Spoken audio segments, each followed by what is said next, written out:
Luto po tayo ng ginisang lettuce. Ganyan, yan po yung mga ingredients. Painit na tayo ng kawali. Lagyan natin ng mantika. Konti lang. Yan yung mantika. Yan lang po, konti lang. Isang kutsara lang. Ayaw nila ng madaing mantika. Wait natin po siyang uminit. At mainit na po ang kawali. Lagyan natin ng bawang. Lagyan natin ng gamit ng bawang.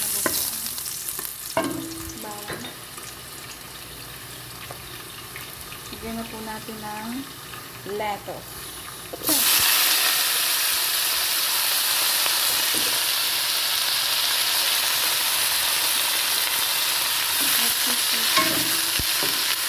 Para malaki yung bawang.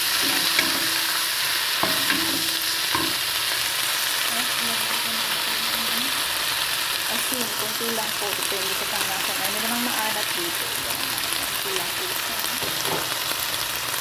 Tapos yung para siyang dry mushroom. Para siyang karne nila kasi vegetarian siya. Kasi nakakarne nila. Tapos ito po yung pampalasa ng dressing.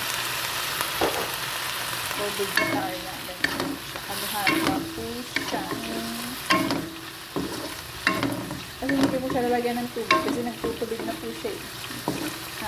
Lalagay siya ng tubig. Tatakpan ko lang po siya hanggang lumambot at maluto.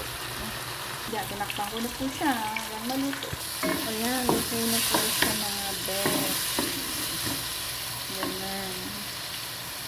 Patay na natin.